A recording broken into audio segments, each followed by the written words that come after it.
Hello everyone, welcome to our channel Nepal online school.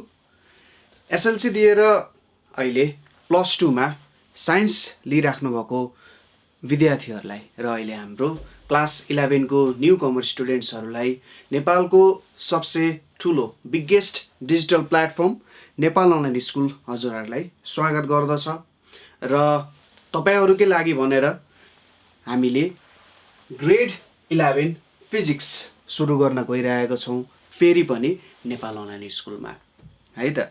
तपाईहरुले अब कसैले एउटा हाई इन्ट्रेस्ट को रूपमा लिएर फिजिक्स स्टडी गरिराख्नु भएको छ। फिजिक्सले अब तपाईहरुलाई यता जनरली साइन्स पढिराख्नु भएको छ भनौं न, ताकि तपाईको इन्जिनियरिङको फिल्डहरु हुन सक्छ, मेडिकलको फिल्डहरु हुन सक्छ हैन, अथवा अरु फिल्डहरु पनि धेरै फिल्डहरु छन् हैन। हो त्यो फिल्डहरुमा जे होस् तपाईहरुले आफुलाई बुझाउन, चिनाउन, आफ्नो इन्ट्रेस्टले, आफ्नो प्यासनले लागिराख्नु भएको छ है। अब यो तपाईको के हुन्छ त, एसएलसी पछिको फर्स्ट स्टेप हुन्छ टुवर्ड्स दैट गोल है। र त्यो गोल पाउनको लागि एउटा साउन्ड अन्डरस्ट्यान्डिङ अफ फिजिक्स हुन एकदमै जरुरी छ। फिजिक्स हामी यसलाई एउटा फाउन्डेसन पनि भन्न सक्छौं अथवा एउटा ब्याकबोन पनि भन्न सक्छौं है। के भन्न सक्छौं? फाउन्डेसन अथवा ब्याकबोन भनेर हामीले भन्न सक्छौं। के को लागि त भन्दा अब हामीले पढ्नु पर्ने नयाँ कुराहरु जे हुन्छ है, अब हामीले गर्नुपर्ने नयाँ कुराहरुको लागि एउटा फाउन्डेसन हो। पहिले हामी साइन्स भन्ने सब्जेक्टमा एज अ होल सबै कुरा पढ्थ्यौं भने अब हामी फिजिक्सको एउटा technical understanding, problem solving skills र भास्ट थ्योरेटिकल नलेजहरुसँग चिरपरिचित हुनुपर्ने हुन्छ। क्लास 10 को सिलेबस जुन थियो क्लास 11 मा आउँदा अलि भास्ट नै हुन जान्छ है। त्यो कुरा सबै स्टुडेन्टले फिल गरे र म आफूले पनि 11 क्लास पढ्दाखेरि त्यो कुराहरु फिल गरे है। कि एकैचोटी कस्तो भयो भन्दाखेरि एउटा सानो माछालाई एउटा सानो पोखरीबाट समुद्रमा फ्याक्दै जस्तो भयो के है। त्यस्तो हुन्छ, धेरै स्टुडेन्टलाई फिल हुन्छ।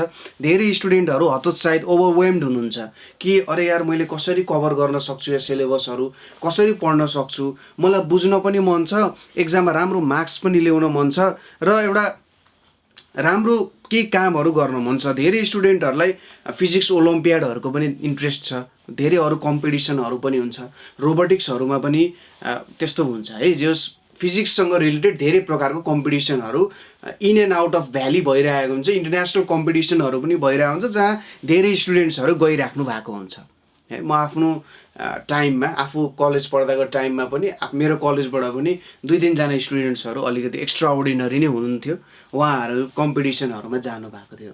र त्यो कुराको लागि फिजिक्सको अन्डरस्ट्यान्डिङ हुन जरुरी छ, किनभने त्यो सबै कुराहरु एउटा फिजिक्सको नियमले बाँधिएको हुन्छ र त्यो बाँधिएको कुरालाई तपाईले आफ्नो दिमागमा फुकाउनको लागि के गर्नुपर्ने हुन्छ, फिजिक्सको एउटा स्ट्रङ ब्याकग्राउन्ड हुनुपर्छ। फिजिक्सको एउटा स्ट्रङ ब्याकग्राउन्ड हुनुको साथसाथै म्याथमेटिक्समा पनि तपाईको पकड राम्रो नै हुनुपर्छ है। किनभने physics will always be incomplete without mathematics है त। फिजिक्स म्याथमेटिक्स बिना कहिले पनि पूरा हुन सक्दैन। फिजिक्सको सोचाइ हामीले धेरै टाढासम्म लान सक्दैनौं विदाउट म्याथमेटिक्स, ठीक छ।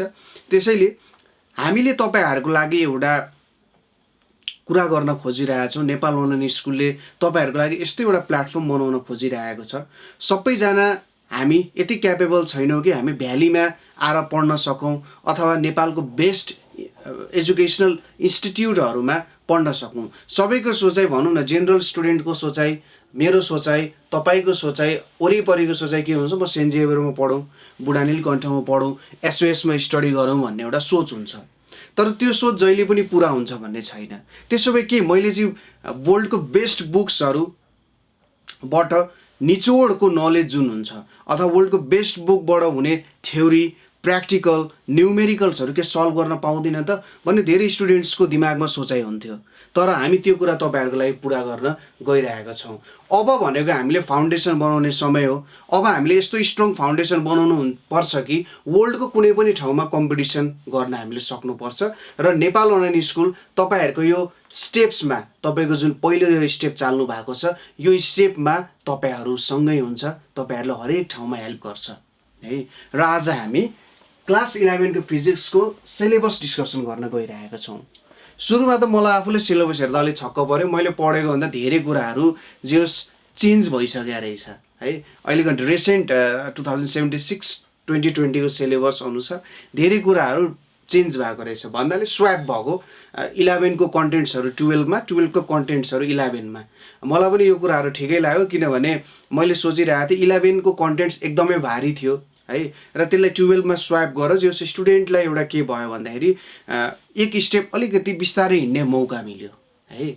र जेनरल जस्तै रोटेसनल डाइनामिक्सको च्याप्टरहरू जुन एकदमै ओभरवेल्मिङ हुन्छ स्टुडेन्टहरूलाई बुझ्न गाह्रो हुन्छ एउटा भारै हुन्छ। मलाई लाग्छ क्लास 11 को सबैभन्दा गाह्रो च्याप्टरै रोटेसनल डाइनामिक्स हो। धेरै थ्योरी हुन्छ हैन, त्यसमा धेरै प्रकारको फर्मुलाजहरू हुन्छ र त्यसलाई बुझ्दै जान पनि समय धेरै लाग्छ, अप्ठ्यारो पनि हुन्छ है। हो यस्तो स्वापिङहरू गराएको छ र केही इन्ट्रेस्टिङ नयाँ टपिक्सहरू पनि एड गरेको छ बोथ 11 अनि 12 को सिलेबसहरूमा जुन एउटा फिजिक्स इन्थुजियास्टलाई एकदमै मनपर्छ र सुन्ने मान्छेलाई पनि एकदमै राम्रो हुन्छ। कस्तो भन्दाखेरि मलाई के लाग्छ नि फिजिक्स भनेको एउटा गाना जस्तो हो कि फिजिक्स कस्तो हुन्छ भने यदि गाना भन्ने कुरा त तपाईँ हामी सबैलाई मनपर्छ नि हैन, एउटा गानाको एउटा बेग्लै रूप होला तर गाना जो जेनरली सबैले हामी सुन्छौँ हैन, रमाइलो लाग्छ, मनलाई आनन्द दिन्छ। फिजिक्स पनि के हो त भन्दा एक प्रकारको सँगै हो तर त्यसको धुनलाई चिन्न सक्नुपर्ने हुन्छ, त्यसको वर्किङलाई चिन्न सक्नुपर्ने हुन्छ, के रहेछ भन्ने भित्री गुदी कुरो बुझिसकेपछि फिजिक्स भन्दा तपाईँलाई इन्ट्रेस्टिङ सायद कुनै पनि सब्जेक्ट नलाग्ला है। ल हामी सिलेबस डिस्कसनतर्फ लागौँ। अब सिलेबस डिस्कसनमा सुरुमा हामी एउटा मेन यसको हेडिङहरू है, यसमा हामीले के जेनरली स्टडी गर्नुपर्छ भन्ने पोर्सन्सहरू हेरौँ। म सुरुमा त्यो पोर्सन्सहरू लेखिदिन्छु, वान बाई वान हामी डिस्कसन गर्दै जाउँला। सुरुमा आउँछ मेकानिक्स है, दोस्रोमा आउँछ हाम्रो hit and thermodynamics, heat and thermodynamics भन्ने कुराहरू। त्यसै गरी थर्डमा आउँछ हाम्रो वेभ एन्ड अप्टिक्स, त्यसै गरी इलेक्ट्रिसिटी एन्ड म्याग्नेटिजम। यो च्याप्टरलाई सायद इलेक्ट्रोम्याग्नेटिजम भनेर नाम दिँदा पनि हुन्थ्यो होला तर हामीले यसलाई अहिले छुट्टा छुट्टै नै स्टडी गर्नुपर्ने नै हुन्छ है, इलेक्ट्रिसिटी एन्ड म्याग्नेटिजम। त्यसपछि आउँछ मोडर्न फिजिक्स है, पहिले यो कुराहरू 12 को सिलेबसमा थियो है, मोडर्न फिजिक्सको कुराहरू। ल हाम्रो मेन 5वटा हेडिङ अथवा जुन कन्टेक्स्टमा हामी फिजिक्स पढ्छौँ यो कुराहरू नै हो, ठिक छ। सुरुमा यो कुराहरू टिप्नु होला है। मैले किन सिलेबस लेखाएँ किनभने म मेरो एउटा गल्ती के सम्झेँ भन्दाखेरि फिजिक्स भनेको मैले हाफाजार्डली पढे पनि हुन्छ भन्ने टाइपको मेरो एउटा सोचाइ रहेछ त्यो बेलामा र त्यो हाफाजार्ड पढाइले मैले धेरै कुरा त सिक्ने मौका पाएँ तर के भयो भन्दाखेरि धेरै कुराहरू पनि गुमाउनु पर्यो है। त्यसैले हाफाजार्डली पढ्ने होइन, आफ्नो सिलेबसको कुराहरू सुरुमा कभर गर्नुहोस् किनभने तपाईँले यो सिलेबसको कुराहरू कभर गर्नु भनेको पनि एकदमै खतरै कुरा हुन्छ क्या। यो टपिक्सहरू भनेको एकदम खतरा टपिक्सहरू छ। नेपालको सिलेबस पनि विश्वको सिलेबस अनुसार हेर्ने हो भने मलाई लाग्छ म आफूले चाहिँ टप ऱ्याङ्किङ पनि दिन चाहन्थेँ। नेपाल र इन्डियाको सिलेबस 99.9% सायद मिल्छ फिजिक्सहरूको सबै कुराहरूको र हामीले एकदम टफ कुराहरू नै स्टडी गरिरहेको हुन्छौँ यहाँ पनि। त्यसैले वर्ल्ड वाइड स्ट्यान्डर्ड अनुसार होला हामी प्र्याक्टिकल कुराहरूमा थोरै अलिकति कमी हुनसक्छ तर थ्योरिटिकल ब्याकग्राउन्ड चाहिँ हाम्रो पनि त्यति नै के हुन्छ स्ट्रङ हुन्छ है त। त्यसैले थ्योरीमा कहिले पनि टेन्सन नलिने, ठिक छ। ल यो कुराहरू टिप्नु भयो होला। मेरो मेन हेडिङ्सहरू यिनीहरू भयो, केही बिचमा खाली लाइन्सहरू पनि छोड्नु होला। सुरुमा के आयो हाम्रो मेकानिक्सको कुराहरू आयो है। के हो त मेकानिक्स भन्ने कुरा हामीले क्लास 9, 10, 8, 9, 10 मा पनि स्टडी गर्दै आएको कुरा हो। हामीले के को बारेमा स्टडी गर्थ्यौँ त मोसनको बारेमा स्टडी गर्थ्यौँ है। हामीले न्युटन्स लज अफ मोसनहरू स्टडी गऱ्यौँ, ग्राभिटेसनहरूको बारे पनि केही कुराहरू स्टडी गऱ्यौँ हैन। त्यसै गरी विभिन्न इक्वेसन्स अफ मोसन्सहरूको बारेमा पनि स्टडी गर्दै आइ नै रहेका थियौँ है। मेकानिक्स भनेको चाहिँ के हो भन्दा कुनै पनि एउटा बडी जुन हुन्छ त्यो बडीको मुभमेन्टको बारेमा हामीले एनालाइज गर्नु। मेरो भाषामा कुनै पनि बडी जुन छ त्यसको मुभमेन्टलाई एनालाइज गर्नु। अब मुभमेन्टलाई एनालाइज गर्दा के हुन्छ भने हामीले के गर्न सक्छौँ त दुईवटा तरिका हुन सक्छ। एउटा भनेको कुनै वस्तु मुभ हुन, कुनै पनि अब्जेक्ट मुभ हुन के हुनुपर्छ, कि त त्यो पहिलेदेखि नै एउटा सर्टेन युनिफर्म भेलोसिटीमा मुभ भएको हुनुपर्छ, अथवा रेस्टमा छ भने त्यसमा केही सर्टेन फोर्सेसहरू लागेको हुन्छ है। यदि एउटा बडी मुभ भइरहेको छ र त्यसमा कस्तो फोर्सेसहरू लागिरहेको छ भनेर हामीलाई मतलब छैन, तर बडी मुभ भइरहेछ, त्यो कस्तो बाटोमा हिँडिरहेको छ, कति त्यसको भेलोसिटी एक्सेलरेसनहरू चेन्ज भइरहेको छ, एउटा त्यसरी स्टडी गर्न सकिन्छ एउटा जेनरल फ्रेमवर्क भन्दाखेरि है। अथवा त्यसमा कस्तो कस्तो टाइपको फोर्सेसहरू लागेको छ, त्यो फोर्सेसहरूले त्यसमा कस्तो खालको असरहरू ल्याउँछ भन्ने कुराहरू हामीले स्टडी गर्दा पनि त्यो पनि एउटा मेकानिक्सकै पोर्सनभित्र पर्न जान्छ। अर्को स्ट्याटिक्सको कुराहरू पनि आउँछ, डाइनामिक्सको कुराहरू पनि आउँछ। स्ट्याटिक्सले के गर्छ भने इक्विलिब्रियम फोर्सको कुराहरू गर्छ। टोटालिटीमा मेरो त बडीमा लाग्ने फोर्स 0 भयो है, force is a vector quantity, यसको बारे हामी स्टडी गर्दै जान्छौँ है। र टोटालिटीमा फोर्स इक्विलिब्रियममा लाग्यो। जस्तै मैले यो बल पेन पक्राएको छु, यसलाई मैले यताबाट ताने, यताको डिरेक्सनमा ताने, यो यतापट्टि हिँड्यो, यताको डिरेक्सनमा ताने, यो यतापट्टि हिँड्यो, तर मैले दुईतिरै ताने नि यो बिचमा रहन्छ नि, यो एउटा स्ट्याटिक्स भयो। यहाँनिर मैले अपोजिट डिरेक्सनमा फोर्सेसहरू लगाएर यसलाई इक्विलिब्रियम पोजिसनमा लागेँ। यसमा म भन्न सक्दैन कि फोर्स लागेको छैन, तर के हो भन्दा यहाँनिर दुईतिरै के भइरहेको छ त, फोर्सेसहरू लागिरहेको छ है। यहाँनिर अब मेकानिक्सभित्र हामीले के कुराहरू स्टडी गर्नुपर्ने हुन्छ त भन्दा पहिलो भनेको हामीले फिजिकल क्वान्टिटिजहरूको बारे स्टडी गर्नुपर्ने हुन्छ। फिजिकल क्वान्टिटिज, फिजिकल क्वान्टिटिजमा हामीले जेनरली युनिट्सहरूको बारेमा स्टडी गर्छौँ, त्यसपछि डाइमेन्सन्सहरूको बारेमा स्टडी गर्छौँ है। त्यसै गरी अर्को कुरा भनेको हाम्रो प्रिसिजन एन्ड सिग्निफिकेन्ट फिगर्सहरू, प्रिसिजन एन्ड सिग्निफिकेन्ट फिगर्स। त्यसै गरी यसमा हामी इरोर्सहरूको बारेमा पनि स्टडी गर्छौँ है। हाम्रो कोर्सको वेट अलिकति हामीले के सोच्यौँ भन्दाखेरि एउटा वर्ल्ड स्ट्यान्डर्डलाई छुने खालको एउटा कोर्सको स्ट्याटस होस्, त्यो भएर हामीले लगभग एउटा इन्टरनेसनल स्ट्यान्डर्डमा नेपालको सिलेबस र केही विदेशमा पढाइ हुने है, जुन हाम्रो एउटा टेक्स्ट बुकको रूपमा लिन्छ युनिभर्सिटी फिजिक्सहरू, त्यसबाट पनि प्रब्लम्सहरू लिने, त्यसको कुराहरू पनि गराउने हैन। इन्डियन स्ट्यान्डर्डको बेस्ट टेक्स्ट बुक्सहरूबाट कुराहरू लिएर तपाईहरूलाई बुझाउने सोचिरहेछौँ है। यहाँनिर तपाईँहरूले टेक्स्ट बुकमा देख्ने भन्दा अलिकति धेरै कुराहरू पढ्नु होला, तर यो कुराहरू पढेपछि नि र तपाईँले यो स्ट्रङ एउटा साउन्ड ब्याकग्राउन्ड बनाइसकेपछि तपाईँले मलाई लाग्छ विश्वको कुनै पनि ठाउँमा गएर सजिलैसँग कुनै पनि कुराहरू क्र्याक गर्न सक्नुहुन्छ। त्यो चाहे इन्जिनियरिङकै एक्जाम होस् अथवा अरू केही कुराहरू हुनसक्छ है। तपाईँहरूको ड्रिम पुरा गर्नुपर्ने छ नि त हामीले हैन। तपाईँहरूको ड्रिमको भार लिएको छ भनेपछि त्यो भारलाई हामीले सम्हाल्नु पर्ने हुन्छ। त्यत्तिकै छोडेर गयौँ भने त हामी र अरू मान्छेहरूमा के नै फरक रहेर हैन। ल यो भयो युनिट्सहरूको कुरा हामीलाई थाहा नै छ। कुनै क्वान्टिटीलाई हामीले एक्सप्रेस गर्नु पर्यो भने जेनरली युनिट्सको रूपमा एक्सप्रेस गर्छौँ। डाइमेन्सन भनेको त्यो युनिट्सहरूलाई हामीले कति पावरमा रेज गरेर युज गरिरहेछौँ त। त्यहाँनिर जेनरली कुनै डेराइभ्ड क्वान्टिटिजहरूमा डाइमेन्सन्सको कुराहरू आउँछ है। त्यसपछि प्रिसिजन एन्ड सिग्निफिकेन्ट फिगर्स भन्दा कुनै पनि तपाईँले एक्सपेरिमेन्ट कन्डक्ट गर्नुभयो भने त्यो एक्सपेरिमेन्ट कतिको प्रिसाइज छ है। र प्रिसिजनको कुरामा यो सिग्निफिकेन्ट फिगर्सहरूको कुराहरू आउँछ है।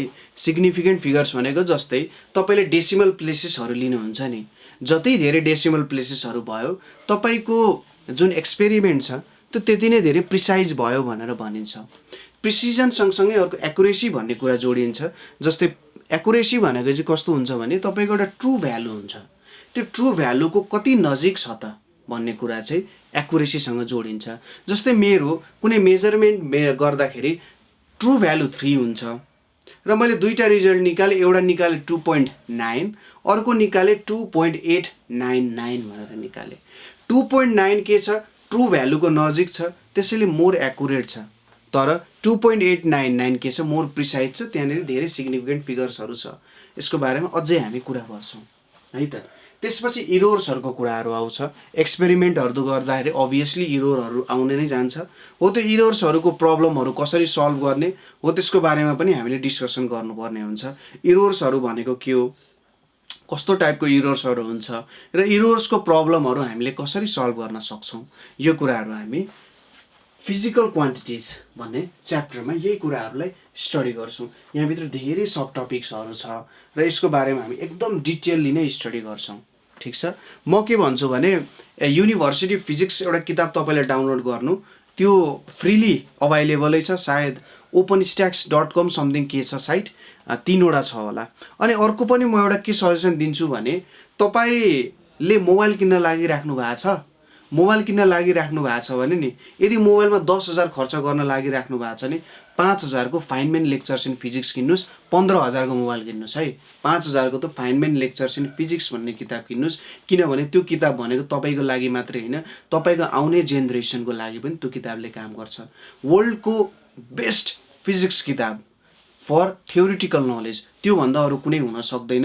अहिले तपाईँले 15,000 को मोबाइल किन्नुहोस्, 5,000 को त्यो किताब खोजेर किन्नुहोस्, तपाईँहरूले त्यसको कति फाइदा हुन्छ भन्ने कुरा थाहा पाउनुहुन्छ।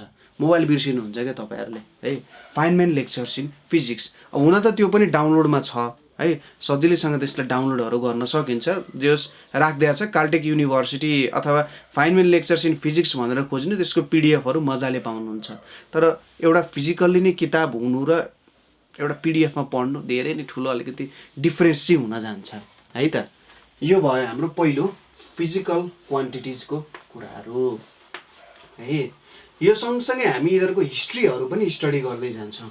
कसरी बन्यो, किन बन्यो, के कारणले बन्यो, किनभने तपाईँले पनि जे काम गर्नुहुन्छ त्यो कुनै कारणवश गर्नुहुन्छ। तपाईँ कोहीसँग रिसाउनु भने त्यत्तिकै रिसाउनु पाइन्छ त? पाइँदैन, पागलहरू हामी होइन नि होइन। कोहीसँग खुसी हुनुहुन्छ भने त्यत्तिकै त खुसी हुनु हुँदैन। सबै कुराको केही न केही कारण छ होइन। के कुराहरूको कारण थाहा नहुन सक्छ होइन, तर तपाईँको दिमागमा क्वेसन आयो भने चाहिँ त्यो क्वेसनको केही न केही एन्सर हुनुपर्छ। किनभने तपाईँको दिमागमा पनि यस्तो कुराहरू मात्रै आउँछ जुन तपाईँले वरिपरि देख्नुहुन्छ। हामी पनि त्यही 5 एलिमेन्ट्सले नै बनायौँ, जुन यो डस्टरले बनाएको छ है, जुन मैले लगाएको ज्याकेट छ, जुन मेरो पेन छ, त्यही 5 एलिमेन्ट्स नै हो। त्योभन्दा हाम्रो दिमाग बाहिर जान सक्दैन। त्यही नलेजकै वरिपरि नै के गर्छ त, त्यो घुम्ने गर्छ।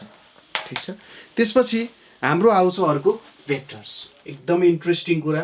भेक्टर्स हाम्रो एज अ होल भन्नु पर्दा physics is based on vectors पनि भनेर भन्न सकिन्छ।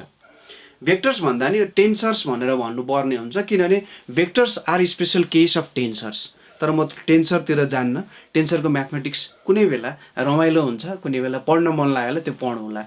अलिकति हायर लेभलको म्याथमेटिक्स छ, अलिकति अप्ठ्यारो हुनसक्छ। र यो भेक्टर्सको एउटा साउन्ड नलेज भइसकेपछि टेन्सर्सको कुराहरू बुझ्न त्यति गाह्रो हुँदैन।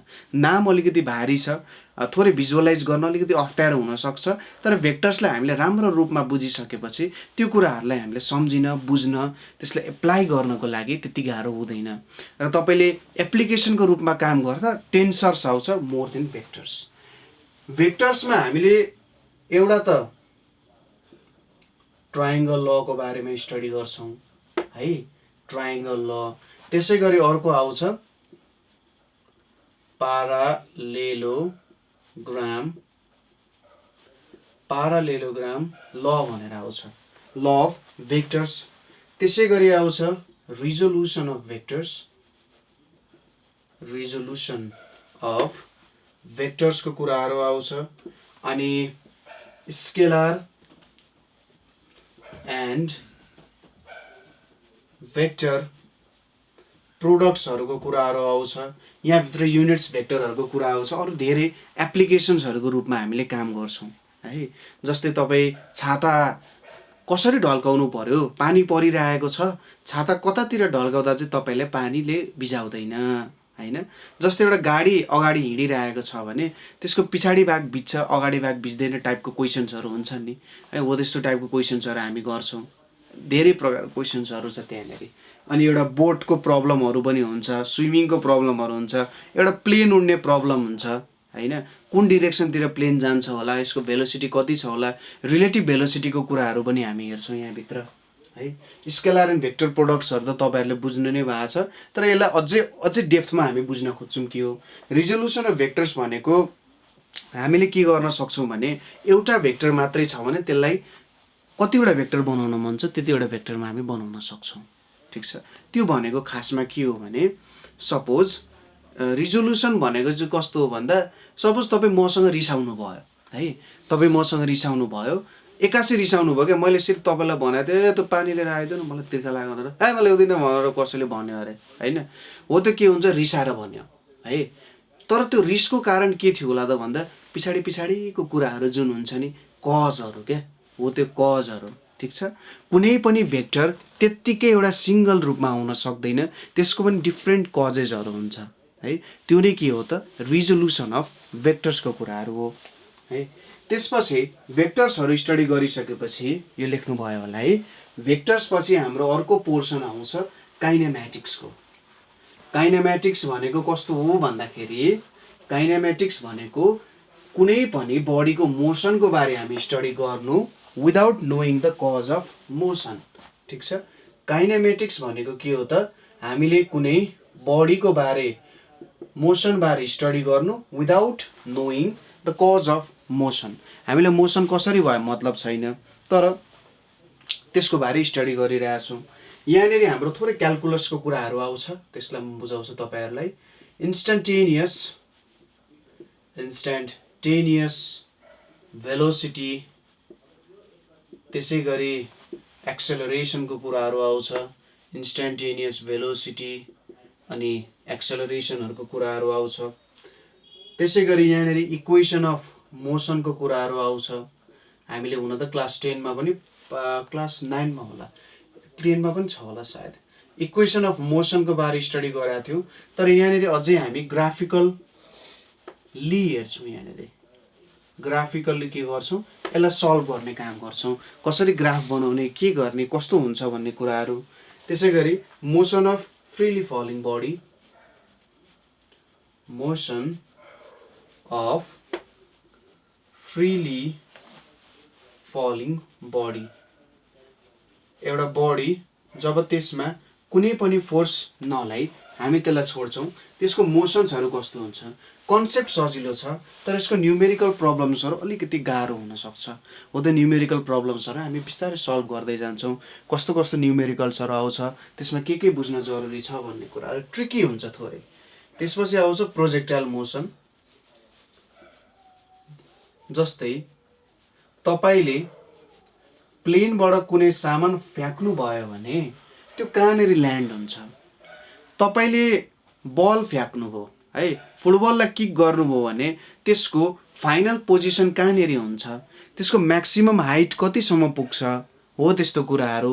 त्यसैले त्यो कति टाढासम्म जान्छ, कति समय हावामा रहन्छ, हो यो सबै कुराहरू केमा स्टडी गर्छौँ हामी, प्रोजेक्टाइल मोसन। प्रोजेक्टाइल मोसनमा चाहिँ दुईतिर फोर्सेसहरू लाग्छ, एउटा होरिजेन्टल डिरेक्सनमा लाग्छ, एउटा भर्टिकल डिरेक्सनमा लाग्छ। र त्यो भर्टिकल र होरिजेन्टल डिरेक्सनमा लागेको फोर्सले त्यो अब्जेक्टमा कस्तो खालको मोसन कज गराउँछ, हो यो कुराहरूबारे हामीले राम्रोसँग स्टडी गर्नुपर्ने हुन्छ।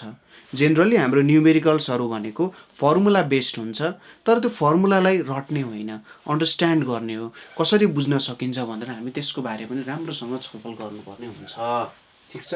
यो भयो हाम्रो काइनेम्याटिक्सको पोर्सन। त्यसपछि काइनेम्याटिक्स हेरिसकेपछि अर्को पोर्सन हाम्रो के आयो त, हामीले अब मोसन कसरी, कज अफ मोसन के हो भनेर हामीले हेरेनौँ।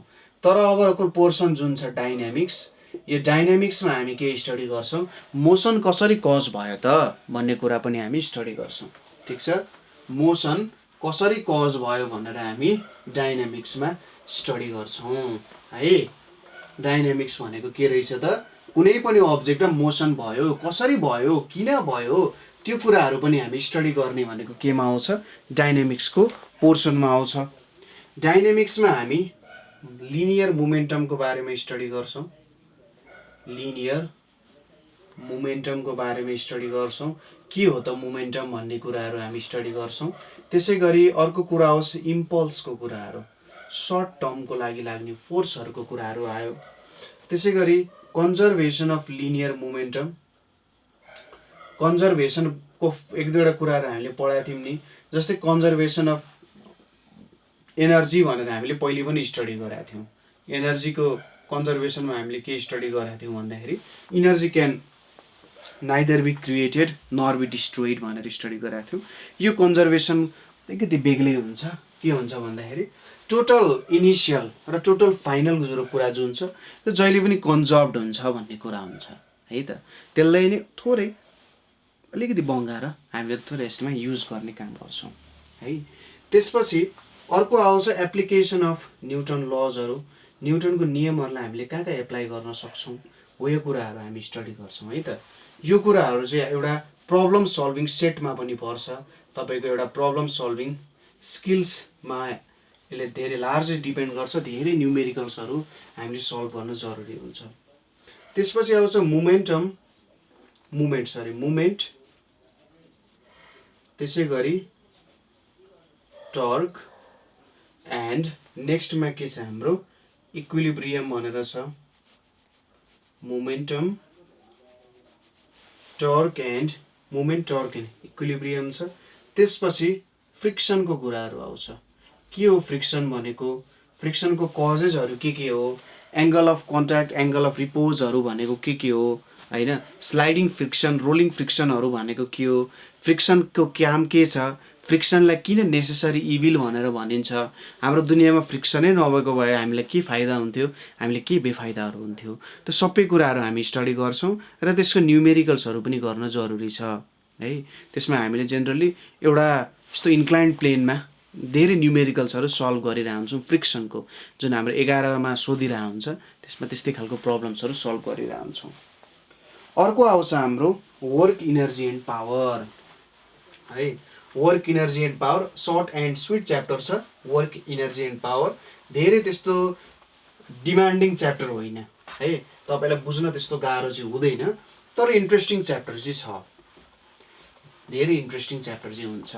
वर्क इनर्जी एन्ड पावर भन्ने chapter, work energy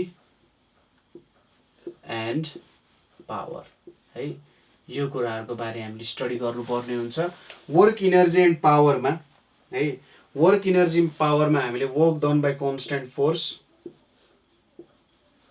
work done by constant force, त्यसै गरी अर्को भनेको वर्क डन बाई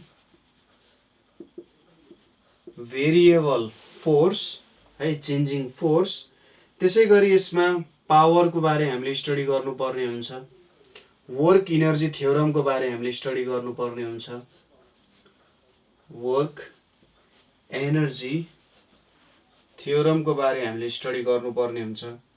अनि यहाँनिर कन्जर्भेसन अफ एनर्जीको बारेमा स्टडी गर्नुपर्ने हुन्छ। यसबाट सानो कुरामा पनि हामीले प्रुफ गर्नुपर्ने हुन्छ है। कन्जर्भेसन अफ एनर्जीको बारे हामीले स्टडी गर्नुपर्ने हुन्छ। त्यसै गरी कन्जर्भेटिभ एन्ड नन कन्जर्भेटिभ फोर्सेसहरू छ। यो टपिकले तपाईँलाई कहिले पनि छोड्दैन है। कन्जर्भेटिभ एन्ड नन कन्जर्भेटिभ फोर्सेसलाई एकदम डिटेलली हामीले स्टडी गर्नुपर्ने हुन्छ। एकदम टाइम लाएर सकिन्छ भने यसको प्रब्लम्सहरू सल्भ गर्दै काम गर्नुपर्ने हुन्छ। एकदम इम्पोर्टेन्ट टपिक हो कन्जर्भेटिभ नन कन्जर्भेटिभ फोर्सेसहरूको कुराहरू। त्यसपछि कोलिजनको कुराहरू आउँछ। कुनै बडीहरू ठोकिँदाखेरि के कन्डिसन्सहरू त्यहाँनिर अराइज हुन्छ, हामीले के कन्डिसन्सहरू सम्बन्धी ख्याल गर्नुपर्ने हुन्छ भन्ने कुराहरू पनि हामी त्यहाँनिर स्टडी गर्दै जान्छौँ है। यो भयो हाम्रो वर्क इनर्जी पावर। त्यसपछि वर्क इनर्जी पावर पछि अर्को छ हाम्रो सर्कुलर मोसन, र यो सर्कुलर मोसन भनेको धेरै कुराहरूको फाउन्डेसनको रूपमा लिन सकिन्छ। अहिलेसम्म हामीले जेनरली यहाँनिर लिनियर मोसनकै बारेमा कुरा गऱ्यौँ। हामी जे प्रब्लम्सहरू छ यहाँनिर त्यो सबै कसरी सल्भ गर्थ्यौँ भन्दा लिनियरली नै सल्भ गर्थ्यौँ। ठिक छ। अब यहाँनिर अरू के छ त, यतापट्टि मैले लेखेँ सर्कुलर मोसन, सर्कुलर मोसन। त्यसपछि यहाँनिर आउँछ अर्को च्याप्टर, मलाई मेरो एकदम फेभरेट च्याप्टर, ग्राभिटेसन। त्यसपछि अर्को आउँछ इलास्टिसिटी। एकदमै रमाइलो छ यो च्याप्टर पनि। धेरै रमाइलो हुन्छ इलास्टिसिटी पढ्दा पनि यसको एकदम हामी माइन्युटली एटोमिक लेभलदेखि माइक्रोस्कोपिक लेभलदेखि म्याक्रोस्कोपिक लेभलसम्म हामी यस सम्बन्धी कुराहरू हेर्छौँ है त। सर्कुलर मोसन भनेको मैले अघि नै भनिहालेँ, हामी लिनियर मोसनको कुरा गरिरहेका थियौँ, हामी सिधा हिँड्ने कुरा गरिरहेका थियौँ। तर अब हामी के हुन्छ, बाङ्गो बाटोमा हिँड्यौँ भने पनि हाम्रो कस्तो खालको मोसन हुन्छ होला, त्यसलाई हामीले कसरी स्टडी गर्न सक्छौँ, त्यसको के प्रिन्सिपल्सहरू छ, त्यो सबै कुरा हामीले के गर्नुपर्ने हुन्छ, स्टडी गर्दै जानुपर्ने हुन्छ। ठिक छ, यो सबै कुराहरू हामी के गर्दै जान्छौँ, स्टडी गर्दै जान्छौँ। के कुराहरू हुन्छ भनेर हामीले हेर्न जरुरी छ है त। सर्कुलर मोसनमा हामीले के स्टडी गर्नुपर्ने हुन्छ भन्दा, एउटा भनेको के भयो, एङ्गुलर डिस्प्लेसमेन्टको कुराहरू भयो है। हामीले डिस्प्लेसमेन्टलाई लिनियर डिस्प्लेसमेन्ट लिन्थ्यौँ भने सर्कलमा मुभ हुँदा हुने डिस्प्लेसमेन्टलाई हामी एङ्गुलर डिस्प्लेसमेन्ट, जेनरली हामीले जुन सर्कुलर मोसन छ त्यो एउटा सर्कलमा हुने कुराहरूमा हेर्छौँ जेनरली है। सबैभन्दा सजिलो फिगरै सर्कल भयो। अब ऱ्यान्डम हामीले मोसनहरू हेर्ने हो भने अलि अप्ठ्यारो हुन्छ, किनभने हामीसँग टोटल म्याथमेटिक्स छैन है, एकदम स्ट्रङ म्याथमेटिकल ब्याकग्राउन्ड चाहिन्छ र त्यसको लागि अलि हायर लेभलमा गएर ब्याचलर्स लेभल मास्टर्स लेभलमा गएर हामीले स्टडी गर्नुपर्ने हुन्छ है। एङ्गुलर डिस्प्लेसमेन्ट, एङ्गुलर भेलोसिटी है, एङ्गुलर डिस्प्लेसमेन्ट, एङ्गुलर भेलोसिटी, त्यसै गरी एङ्गुलर एक्सेलरेसनहरूको बारे हामीले स्टडी गर्नुपर्ने हुन्छ। ठिक छ, त्यसै गरी सेन्ट्रिपिटल एक्सेलरेसन, सेन्ट्रिपिटल एक्सेलरेसन, जस्तै पृथ्वी सूर्यको वरिपरि घुमिरहेको छ, सूर्य ग्यालेक्सीको सेन्टरको वरिपरि घुमिरहेको छ। हाम्रो ग्यालेक्सी पनि केही वरिपरि त पक्कै घुम्या होला, सबै कुराहरू केही वरिपरि घुम्छ नि। मौरी फुलको वरिपरि घुम्छ होइन, हो त्यस्तै सबै कुरा केही न केही वरिपरि घुमि नै रहेछ। जे किन हुन्छ त त्यो, अब मौरी र फुलको केस बेग्लै होला, तर पृथ्वी सूर्यको वरिपरि घुम्ने एउटा कारण के हो त भन्ने कुराहरू हामीले एउटा कनेक्टेड रूपमा स्टडी गर्नुपर्ने हुन्छ यहाँ, र सेन्ट्रिपिटल एक्सेलरेसनले यसलाई फाइदा पुर्याउँछ। अर्को छ हाम्रो कोनिकल पेन्डुलम है। कोनिकल पेन्डुलम भनेको कुनै हाम्रो बाजे घडी देखाएको छौँ नि, भित्तामा टाएको यस्तो टकटक गर्नेवाला, यसरी हिँड्छ नि एउटा घडी। अब यो यसरी मुभ हुन थाल्यो अरे, एउटा कोन बनाउन थाल्यो यसले, हो यस्तै खालको मोसन जस्तो भयो, एउटा कोनिकल पेन्डुलम भयो, कोनको जस्तो मोसन ल्याउनु पर्यो है। त्यसको बारेमा हामी अलिक डिटेलली स्टडी गर्छौँ। कोनिकल पेन्डुलम, त्यसै गरी motion in a vertical circle,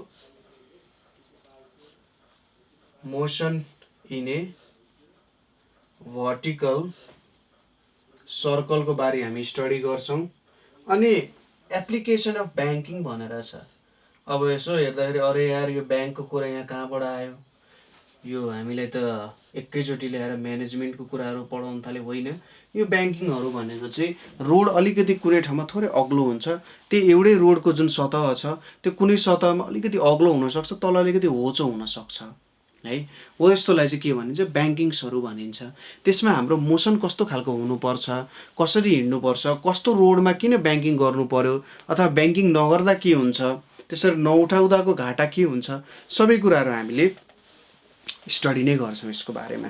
ठिक छ, यो भयो हाम्रो सर्कुलर मोसन। त्यसपछि आउँछ ग्राभिटेसन। तपाईँहरू सबैलाई थाहा नै छ, ग्राभिटेसनको स्टार्टिङ पोइन्ट भनेको हाम्रो न्युटन्स ल अफ ग्राभिटेसनबाट हामी स्टार्ट गर्छौँ। हाम्रो बेसिस नै यही हो है, आइन्स्टाइनको नियमहरू अहिले पढ्न सकिँदैन। त्यसपछि आउँछ ग्राभिटेसनल फिल्ड स्ट्रेन्थ आउँछ है, ग्राभिटेसनल फिल्ड स्ट्रेन्थको कुरा आउँछ। यो टपिकै तपाईँहरूलाई अलिकति डिफ्रेन्ट हुनसक्छ होइन। यो फिल्ड भन्ने कन्सेप्ट अलिकति के भन्ने, कस्तो भन्ने सरप्राइजिङ खालको कन्सेप्ट छ क्या। सायद यो कन्सेप्ट सुरुमा कसैलाई भन्यो भने अरे कस्तो खालको कन्सेप्ट, यो त अर्कै सुन्दै अर्कै सुनिन्छ, यसलाई स्टडी गर्दा अझै तपाईँहरूले अझै सरप्राइजिङ कुराहरू भेट्नुहुन्छ यसमा है। यो फिल्डको कन्सेप्ट किन आयो भन्ने कुराहरूले तपाईँलाई थोरै सरप्राइज गर्न सक्छ। हामीले पढिरहेको जुन न्युटन्स ल अफ ग्राभिटेसन छ त्यो भनेको एक्सन र डिस्टेन्समा बेस्ड हुने कन्सेप्ट हो है। एउटामा थोरै चेन्ज आयो, अर्कोमा आफसे आफ चेन्ज भइहाल्छ। हो त्यो कन्सेप्टले किन फेल खान्छ, त्यो कन्सेप्टमा फिल्डले कसरी त्यो कन्सेप्टहरूलाई बुझाउने कोसिस गरौँ। मैले त्यही भएर तपाईँहरूलाई फाइनम्यान लेक्चर्स इन फिजिक्स एउटा किन्नु, एउटा युनिभर्सिटी फिजिक्स किन्नु भनेर भने। किनभने फाइनम्यान लेक्चर्स इन फिजिक्समा यो कन्सेप्टहरूलाई यति क्लियरली दिएको छ कि तपाईँलाई लाग्छ वाओ यो हो किताब भने जस्तो लाग्छ क्या। किताब पढ्ने बानी बसाल्नु होला। त्यो किताब चाहिँ सिरानीमा राखेर सुत्दा पनि हुन्छ है। एकदम रमाइलो किताब छ, एकदम इन्ट्रेस्टिङ किताब छ। नेक्स्ट के छ भने हाम्रो ग्राभिटेसनल पोटेन्सियलको कुराहरू आउँछ। ग्राभिटेसनल पोटेन्सियल यसलाई दुई तरिकाले बुझ्न सकिन्छ। म एउटा कुनै सर्टेन इन्फाइनाइट पोइन्टमा छु, हुन त इन्फाइनिटी हुँदैन, तर इन्फाइनाइट पोइन्टमा चाहिँ इन्फाइनाइट पोइन्टबाट मलाई एउटा सर्टेन ग्राभिटी मैले फिल गर्ने ठाउँमा आउनु पर्यो, ठिक छ भने त्यहाँनिरसम्म आउन मैले कति इनर्जी खर्च गर्नुपर्छ। अथवा पृथ्वीमा छु म, पृथ्वीले त मलाई तलतिर तानेर आउँछ नि, त्यो तलतिर तान्ने फोर्सलाई जितेर मैले कति इनर्जीले चाहिँ कुनै एउटा सर्टेन पोइन्टमा जान सक्छु भनेको के हो, ग्राभिटेसनल पोटेन्सियल हो। र यो दुईटा कुरा सेम नै हुन्छ है भन्ने कुरा पनि हामी स्टडी गर्छौँ। त्यसपछि भेरिएसन अफ जी को बारे कन्सेप्ट हेर्छौँ हामीले। क्लास 10 मा पनि हामीले स्टडी गरिसकेका हो भेरिएसन अफ जी को कुराहरू। हामीले variation of G with respect to height कसरी चेन्ज हुन्छ, डेप्थ अनुसार कसरी चेन्ज हुन्छ, अर्थको रेडियस अनुसार कसरी चेन्ज हुन्छ हो त्यो कुराहरू हेरेको थियौँ। यहाँनिर चाहिँ जब प्लानेट रोटेट भइरहेको छ, अर्थ रोटेट भइरहेछ, त्यसले पनि एक्सेलरेसन ड्यु टु ग्राभिटीमा चेन्ज ल्याउँछ है। यो कुराहरू पनि हामीले यहाँनिर हेर्छौँ, ठिक छ। त्यसपछि आउँछ मोसन अफ सेटेलाइटको कुराहरू, ठिक छ, मोसन अफ सेटेलाइटको कुराहरू। अर्को आउँछ हाम्रो स्केप भेलोसिटीको कुराहरू आउँछ, ठिक छ, स्केप भेलोसिटीको कुराहरू। त्यसपछि आउँछ potential energy and kinetic energy of सेटेलाइटको कुराहरू आउँछ, potential and kinetic energy of satellite. त्यसपछि जियो स्टेसनरी सेटेलाइट भनेर भनिन्छ। सेटेलाइट भनेको त तपाईँलाई थाहा नै छ, जुन पृथ्वी वरिपरि घुमिराख्ने भू उपग्रहहरू भन्छ है नेपालीमा, भू उपग्रहहरू, त्यसको बारेमा स्टडी गर्छौँ। जियो स्टेसनरी सेटेलाइट भनेको अर्थको रोटेसन जस्तै छ, त्यो पनि त्यसरी नै रोटेट हुन्छ, उसमा पनि 24 घन्टा लाग्छ भन्ने कुराहरू भयो। त्यसपछि अर्को आउँछ जिपिएस ग्लोबल पोजिसनिङ सिस्टमहरूको बारेमा। यहाँनिर के हुन्छ भने एउटा बन्च अफ सेटेलाइटहरू, जस्तै तपाईँले गुगल म्याप्सहरू युज गर्नुहुन्छ, गुगल म्याप्सले दिने प्रिसिजन भनेको लगभग प्रिसिजन एकुरेसी जोस् 200-300 मिटर होला सायदै, म एक्ज्याक्टली नम्बर मैले बिर्सेँ, 200-300 मिटरसम्मको एकुरेसी सायद त्यसले दिन्छ होला। एकचोटि नेटमै हेरिदिउँ न त है, जिपिएसको एकुरेसी है, ग्लोबल पोजिसनिङ सिस्टम। त्यसमा चाहिँ के युज हुन्छ भन्दाखेरि केही बन्च अफ सेटेलाइटहरू हुन्छन् र तपाईँले पोजिसन निकाल्न खोज्दा त्यही बन्च अफ सेटेलाइटहरूले त्यहाँनिरको के गर्छन् त पोजिसनहरू दिने काम गर्छन् है। तिनीहरूले एउटा वरिपरि पृथ्वी वरिपरि धेरै सेटेलाइटहरू छन् है, र त्यो सेटेलाइटहरूले के गर्छन् भन्दा एउटा सर्टेन ठाउँमा पोजिसन दिने काम गर्छन्। जहिले पनि बुझ्नुहोस् तपाईँको टाउको माथि लगभग 3-4वटा सेटेलाइट रोम गरिरहेको हुन्छन्। यहाँनिर आयो, यसले दिने प्रोबेबिलिटी भनेको 95% चाहिँ त्यही पोजिसन हो भनेर यसको प्रोबेबिलिटी हुन्छ, भन्छ जेनरली हाइली एकुरेट छ, ठिक छ। यो कुराहरू एकदम हाइली एकुरेट नै छ है। त्यसपछि आउँछ हाम्रो इलास्टिसिटीको पोर्सन है।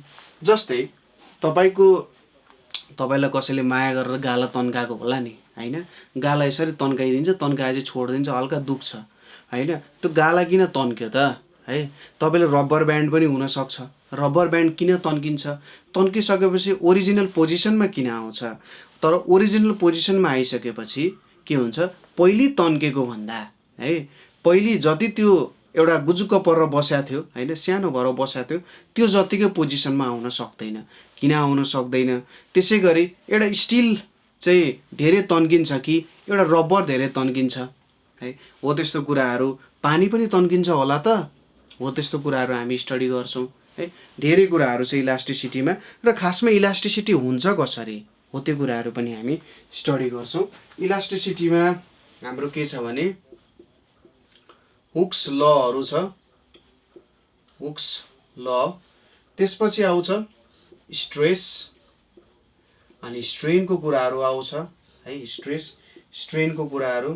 त्यसै गरी इलास्टिक मोडुलसको कुराहरू आउँछ है, सोलिड लिक्विड, लिक्विड भन्दा नि फ्लुइड भनौँ, त्यो अनुसार के हुन्छ त्यसको एउटा इलास्टिसिटी मेजर गर्ने तरिका बेग्ला बेग्लै हुन्छ है।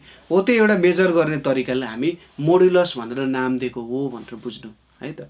खासमा हुन पनि त्यही नै हो है, एउटा फिजिकल टर्म जस्तो हो जसले त्यो कति तन्किन सक्छ, तन्केर आफ्नो ओरिजिनल पोजिसनमा कति ब्याक आउन सक्छ भन्नु नै के हुन जान्छ, इलास्टिक मोडुलसको कुराहरू आउँछ। त्यसपछि आउँछ पोइजन, एसएसओएन हुँदो रहेछ, पोइजन्स रेसियोको कुराहरू है। त्यसपछि अर्को के पनि छ, इलास्टिक पोटेन्सियल इनर्जीको सिम्पल कन्सेप्ट्सहरू छ। इलास्टिक पोटेन्सियल एनर्जी धेरै लामो च्याप्टर्सहरू थिएन हाम्रो पालिमा। सायद मेकानिक्समा यो फ्लुइड डाइनामिक्सहरू पनि थियो है, स्टोक्स ल, पोइजलस फर्मुला, बर्नौली थ्योरमहरू थियो, त्यसको बारे हामीले स्टडी गराएको थियौँ हाम्रो 11 को क्लासेसहरूमा। अहिले मेकानिक्सबाट त्यो पोर्सन्सहरू हटाएको रहेछ।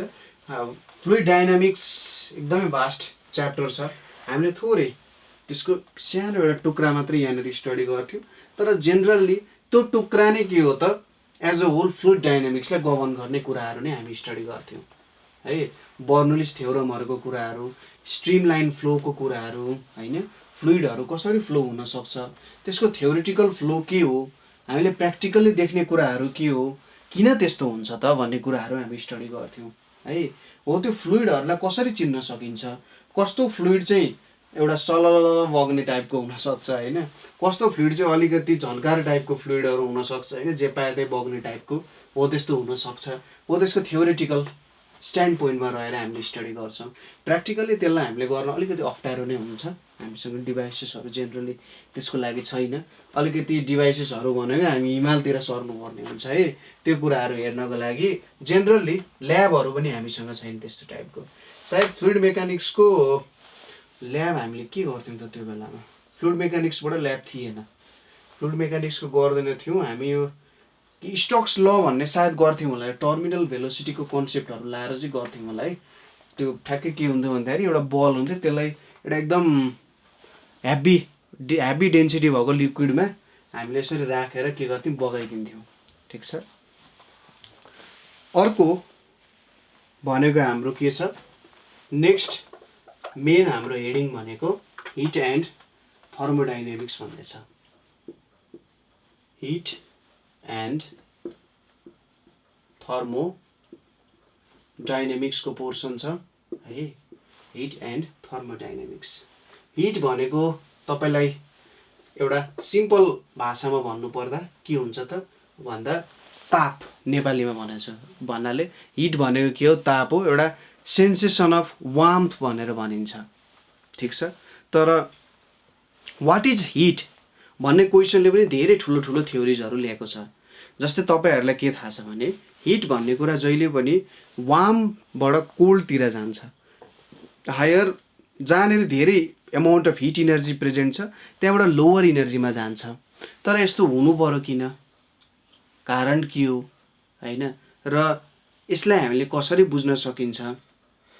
हामीलाई धेरै कपडा लाउँदाखेरि किन चिसो हुँदैन, थोरै कपडा लाउँदा किन चिसो हुन्छ। हामीले दुईटा सिरक चाहिँ लगायौँ र सुत्यौँ, तर त्यति नै मोटो सिरक ओढेर सुत्यौँ भने कुन चाहिँ बेसीले हिट जस राखिराख्छ अथवा हामीले तातो बनाइराख्छ, हो यस्तो क्वेसन्सहरू हामी हेर्छौँ। अर्को कुरा भनेको पानी हाम्रो तराईमा छिटो तात्छ, हिमालमा किन ढिलो तात्छ, हो त्यस्तो कुराहरू हामी स्टडी गर्छौँ है। यस्तो कुराहरूबारे हामी हेरिरहेको हुन्छौँ। हिट एन्ड थर्मोडाइनामिक्स छ। थर्मोडाइनामिक्स भनिसकेपछि यो हिटको कजहरूको बारे हामीले स्टडी गर्छौँ। ठिक छ। थर्मो भनिसकेपछि एउटा थर्मल कुरा आइसकेपछि हिटकै कुरा आयो, डाइनामिक्स भनिसकेपछि मोसनको कुराहरू आउँछ। ठिक छ। हिट इन मोसन जस्तो कुराहरू भयो, हिट ट्रान्सफरको कुराहरू भयो है। थर्मोडाइनामिक्स आफैमा एकदमै भास्ट च्याप्टरहरू छ र यसलाई क्लास 11 मा कभर गर्न नसकेर हामीले 12 मा कभर गर्छौँ। First law second law of thermodynamics अनि तिनीहरूको एप्लिकेसन्सहरू स्टडी गर्छौँ। तर यहाँनिर जेनरल रूपमा एउटा थर्मोडाइनामिक्स भनेको के हो भन्ने कुराहरू हामी स्टडी गर्छौँ। ठिक छ। मैले स्टडी गर्ने तपाईँहरूलाई भनेको जेनरली मेकानिक्स हुन्छ, हिट एन्ड थर्मोडाइनामिक्स हुन्छ, अनि वेभ एन्ड अप्टिक्स पनि हुनसक्छ। अथवा हाम्रो सर हुनुहुन्छ यहाँनिर अहिले रेडी हुँदै हुनुहुन्छ, उहाँले तपाईँहरूलाई इलेक्ट्रिसिटी एन्ड म्याग्नेटिजमको पोर्सन्सहरूको बारेमा पनि बुझाउनुहुन्छ है। ठ्याक्कै रेडी हुँदै हुन्छ। म हिट एन्ड थर्मोडाइनामिक्स बुझाइसकेपछि उहाँ ठ्याक्कै आइहाल्नुहुन्छ, रेडी हुनु होला है त। ल अब के छ त हाम्रो पोर्सनहरूको heat and thermodynamics. Heat and थर्मोडाइनामिक्समा हामीले हिट एन्ड टेम्परेचरको छ एउटा, हिट एन्ड टेम्परेचर। त्यसपछि आउँछ थर्मल एक्सपान्सन, थर्मल एक्सपान्सनको कुराहरू आउँछ। त्यसपछि के आयो, क्वान्टिटी अफ हिट भनेर आयो, क्वान्टिटी अफ हिटको कुराहरू आयो है। अर्को के छ भन्दा रेट अफ हिट फ्लो अनि आइडियल ग्यास। मलाई एकदम इन्ट्रेस्टिङ लाग्ने कुरा रहेछ यहाँ, ब्ल्याक बडी रेडिएसन, बब्बाल मजा आउँछ, स्टेफन बोल्ट्जम्यान लहरू है। हिट एन्ड टेम्परेचरमा हामीले जेनरली के पढ्छौँ भने molecular concept of thermal energy, molecular concept of thermal energy. Thermal energy आउँछ किन, के हो यो थर्मल एनर्जी भनेको, हो यो कुराहरू स्टडी गर्छौँ मोलिक्युल्सबाट। आखिरी हामी सबै के हो त एटम्सबाटै बनेको हो भनेपछि हिट भन्ने कुरा नि एटम्सबाटै आउला हैन। सबै कुराहरू आखिरी एटम्सबाट नै आउँछ, हो यो कुराहरू हामी स्टडी गर्छौँ यहाँनिर। त्यसै गरी थर्मल इक्विलिब्रियम भनेको के हो, थर्मल इक्विलिब्रियम भनेको के हो, त्यो कुराहरू बारे हामी स्टडी गर्छौँ। त्यसपछि आउँछ जेरथ ल अफ थर्मोडाइनामिक्स, जेरथ ल भनेर लेखेँ मैले। अर्को के छ, अनि थर्मोमिटरहरूको बारे पनि हामी स्टडी गर्छौँ, थर्मोमिटरको बारे पनि हामी स्टडी गर्छौँ। त्यसपछि आउँछ थर्मल एक्सपान्सन। कुनै पनि कुरालाई हिट गरिसकेपछि के हुन्छ त, त्यो एक्सपान्ड हुन जान्छ, चाहे त्यो पानी होस्, चाहे त्यो काठ होस्, चाहे त्यो फलाम होस्, सबै कुरा एक्सपान्ड नै हुन्छ। हो यो एक्सपान्सनको नियमहरू हामीले हेर्नुपर्ने हुन्छ। तीनवटा एक्सपान्सनहरू हामी हेर्छौँ, एउटा लिनियर हुन्छ, एउटा सर्टेन डिरेक्सनमा, अर्को हुन्छ सुपरफिसियल। सुपरफिसियल भनेको यो चाहिँ एउटा प्लानर हिसाबमा हुन्छ, सुपरफिसियल भएछ है, सुपरफिसियल एक्सपान्सन। अर्को हुन्छ क्युबिकल, 3 डाइमेन्सनमा एक्सपान्ड हुन्छ एज अ होल। लिनियरमा सिधा एक्सपान्ड हुन्छ एउटा डिरेक्सनमा, सुपरफिसियलमा एज अ एरियाको फर्ममा एक्सपान्ड हुन्छ। क्युबिकलमा के हुन जान्छ त, क्युबिकलमा चाहिँ एज अ होल एउटा भोल्युम नै एक्सपान्ड हुन जान्छ, ठिक छ। त्यसै गरी लिक्विड एक्सपान्सनको बारे हामी कुरा गर्छौँ, लिक्विड एक्सपान्सनको बारेमा हामी हेर्छौँ। त्यसपछि एउटा डुलोङ एन्ड पिटिट मेथड भनेर छ एक्सपान्सिभिटी मेजर गर्नको लागि। तपाईँहरूले सायद यो ल्याबमा पनि गर्नुहुन्छ यसको एक्सपेरिमेन्टहरू, डुलोङ एन्ड पिटिट मेथड भनेर छ। अर्को छ क्वान्टिटी अफ हिट, हिट कति अमाउन्टमा प्रेजेन्ट छ भन्ने कुराहरू। पहिलो हाम्रो भयो Newton's law of cooling. Newton बाजेले त यति कुराहरू दिएको छ नि, कहिले कहिले लाग्छ अर्को मान्छेको पेपर चोर्या हुन् पैसा दिएर जस्तो लाग्छ क्या। न्युटन्स ल अफ कुलिङ है, न्युटन्स ल अफ कुलिङमा हामीले न्युटनको एउटा कुलिङको नियम छ, अलिकति डेरिभेटिभहरू युज गरेको छ, तर कन्सेप्ट सिम्पल छ, क्लियर कन्सेप्ट छ, कन्साइज कन्सेप्टहरू छ है त। न्युटन्स ल अफ कुलिङ छ। त्यसै गरी मेजरमेन्ट अफ स्पेसिफिक हिटको बारे हामी स्टडी गर्छौँ, के को, सोलिड एन्ड लिक्विडको। त्यसै गरी ल्याटेन्ट हिटको बारेमा हामी स्टडी गर्छौँ। ल्याटेन्ट हिटको कन्सेप्ट के हुन्छ भने के हुन्छ, 100 डिग्री सेल्सियसको पानी जुन छ त्यो 100 डिग्री सेल्सियसको भेपरमा चेन्ज हुन्छ। यहाँनिर टेम्परेचर बढ्दैन, फेजमा चेन्ज आउँछ, ठिक छ, हो एउटा भयो। त्यसै गरी यसलाई क्यालकुलेट गर्ने कन्सेप्टहरू, स्पेसिफिक ल्याटेन्ट हिटको कुराहरू हामी स्टडी गर्छौँ। त्यसै गरी अर्को भनेको यसको मेजरमेन्टहरू, स्पेसिफिक ल्याटेन्ट हिटको मेजरमेन्टहरू है। यहाँनिर हामी specific latent heat of fusion and अर्को कुरा के आउँछ, भेपोराइजेसन, त्यो कुराहरू हेर्छौँ भने मेजरमेन्टमा चाहिँ यो स्पेसिफिक ल्याटेन्ट हिटलाई कसरी मेजरमेन्ट गर्न सक्छौँ, हो यो कुराहरू आउँछ। त्यसपछि यहाँनिर आउँछ ट्रिपल पोइन्टको कुराहरू है, पानीको ट्रिपल पोइन्टको कुराहरू आउँछ। त्यो पनि एउटा नयाँ टपिक नै हुन जान्छ। सरलाई चाहिँ रेडी हुँदै गर्नु होला। तपाईँको एउटा इलेक्ट्रिसिटीको पोर्सन्स तपाईँले बुझाउनु पर्नेछ है त। हस् हो, हाम्रो फिजिक्स पढ्ने स्टुडेन्टहरू धेरै छन् है। हो, यसलाई चाहिँ मलाई यो बिरालो कराउँदा एउटा कुरा याद आयो क्या। जस्तै के छ भने फिजिक्समा एउटा श्रोडिन्जर्स क्याट भन्ने छ है। श्रोडिन्जर्स क्याट भनेको चाहिँ कस्तो हुन्छ भन्दाखेरि एकजना एर्विन श्रोडिन्जर भन्ने साइन्टिस्टले निकालेको कुरा हो। त्यो बिरालो चाहिँ कस्तो थियो अरे भन्दा, बिरालो कस्तो होइन, त्यो एउटा एक्सपेरिमेन्ट, थट एक्सपेरिमेन्ट। कस्तो हुन्छ भने सपोज तपाईँले एउटा बिरालोलाई बक्साभित्र हाल्नुभयो होइन, बक्साभित्र हालेपछि तपाईँलाई कसरी थाहा हुन्छ त्यो बिरालो बाँचेको छ कि मरेको छ? यदि त्यसको मुख हामीले सिध्यौँ भने अथवा त्यसलाई बोल्न दिनौँ भने होइन, त्यो जबसम्म त्यो बक्साभित्र हुन्छ त्यो मरेको पनि हुन्छ, त्यो बाँचेको पनि हुन्छ। तर बक्साभन्दा बाहिर निकालेपछि मात्रै हामीलाई के थाहा हुन्छ भने त्यो बाँचेको छ कि मरेको छ। त्यो एउटा क्वान्टम मेकानिक्सको नियम हो। कहीँनिर आयो भने त्यसको बारे पनि हामी स्टडी गर्छौँ है त। अर्को छ हाम्रो रेट अफ हिट फ्लो भनेर छ। रेट अफ हिट फ्लो भन्ने कुरा छ। अनि यहीँनेरि हिट एन्ड थर्मोमा है, थर्मोमा हाम्रो अर्को के छ, आइडियल ग्यास भनेर छ। Ideal gas. अब रेट अफ हिट फ्लोमा हामी कन्डक्सन, कन्भेक्सन, रेडिएसन त स्टडी गर्ने भइहाल्यौँ। एउटा मेटलमा हामीले हिट दियौँ भने अथवा एउटा कुनै सर्फेसमा हिट दियौँ भने त्यहाँ हिट कसरी ट्रान्सफर हुन्छ, एउटा कुनै लिक्विडलाई अथवा फ्लुइडलाई हामीले कसरी अथवा हिट ट्रान्सफर कसरी हुन्छ भनेर हेर्नु पर्यो भने कन्भेक्सन हो। र सनबाट अर्थसम्म हिट कसरी आइपुग्छ भनेर हेर्नु पर्यो भने हामीले रेडिएसनको बारेमा स्टडी गर्नुपर्ने हुन्छ। त्यसपछि ब्ल्याक बडी रेडिएसनको बारेमा स्टडी गर्नुपर्ने हुन्छ है, ब्ल्याक बडी रेडिएसन। नेक्स्टमा आउँछ स्टेफन बोल्ट्जम्यान लहरू है, स्टेफन बोल्ट्जम्यान लहरू। यहाँनिर हामीले क्वान्टम मेकानिक्सको पनि केही थोरै कुराहरू छुवाउनु पर्ने हुन्छ, किनभने ब्ल्याक बडी रेडिएसनको बारेमा स्टडी गर्यौँ। स्टेफन बोल्ट्जम्यान लहरू पनि त्यही अनुसार आउँछ त्यो कुराहरू है। त्यो ग्राफहरू हामीले बनाएर हेर्नुपर्ने हुन्छ, कस्तो खालको ग्राफ बन्छ र त्यो ग्राफमा सर्ट कमिङ्सहरू के हुन्छ, यो थ्योरीहरूले किन त्यो कुराहरू एक्सप्लेन गर्न सकेनन् है। ब्ल्याक बडी रेडिएसन भनेको कुनै बडीलाई तपाईँले हिट गर्नुहुन्छ, त्यो हिटेड हुन्छ। हिटेड भइसकेपछि के हुन्छ, त्यसले एउटा सर्टेन डिग्री पछि रेडिएसन फाल्न थाल्छ।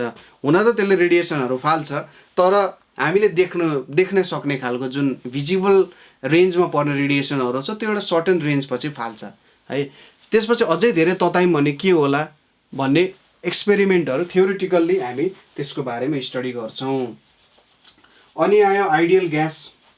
आइडियल ग्यासमा हामीले, आइडियल ग्यास भनेपछि कस्तो भन्दा, आइडियल भनेको यो दुनियाँमा एक्जिस्ट नगर्ने है, दुनियाँमा एक्जिस्ट नगर्ने एउटा थ्योरिटिकल्ली हामीले बनाउँछौँ नि, हो त्यस्तो भयो। जस्तै हामीले कुनै ग्यालिलियोको एक्सपेरिमेन्टमा के स्टडी गराएको थियौँ, कुनै बललाई मैले माथिबाट झारेँ भने के हुन्छ त, त्यसमा एयर रेजिस्टेन्सहरू केही पनि लागेको हुँदैन भनेर जेनरली सपोज गर्छौँ नि।